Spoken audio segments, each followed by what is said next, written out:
I was wondering if both of y'all could paint a word picture for us, right?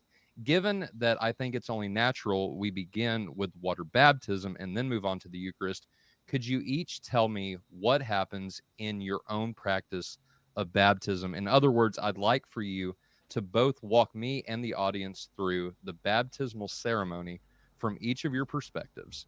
And Pastor Wolfmueller, we can start with you if you'd like. Sure. I baptized Charlotte this morning. She's 3 weeks old. The parents brought her to church for our second service. We have our opening hymn, and during the last stanza, the family comes up there, mom and dad with a baby, and with also mom's sister and her husband were the sponsors, so they were there. We have a font right in the front in the middle of the service. Old, I think the font from the original church from 1891, I think. And so the baptismal liturgy is there, which begins with charge for baptism, quoting First Peter, baptism saves you, quoting Jesus' institution for baptism in Matthew 28, reading the text where Jesus says, "Let the little children come to me, and do not forbid them. Place my hand on her head," and read the Lord's Prayer. The Lord guard your coming out and your going in from this time forth forevermore, and made the sign of the cross on her forehead and upon her heart to mark her as one redeemed by Christ the crucified. And then the baptismal questions are addressed to Charlotte, the child.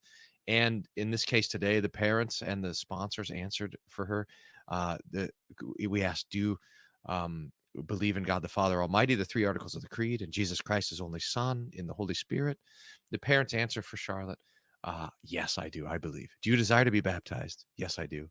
Oh, I forgot at the beginning, how are you named? And there's the enrollment of the sponsors. That's part of the liturgy. Okay. And then Charlotte's placed over the font, and I baptized her. I sometimes will use my hand. We had a shell today. It's probably indifferent matter. In the name of the Father and of the Son and of the Holy Spirit. So water was poured over her head. She was given the gift of a candle with a blessing. She's welcomed into the church by the congregation, and we're rejoicing in this gift of new life. The sermon that I preached began, "Dear Charlotte, and all the baptized." So Mm. this is great. God be praised for the gift of baptism. And you said she was 3 weeks old, or is 3 weeks old. So what's today? She might be 11 days old. I think she was born on the 6th. Yeah, 11 today's days. 17th. So 11 days old. less than 2 weeks old. Yeah, 11 days old. Yeah. Wow.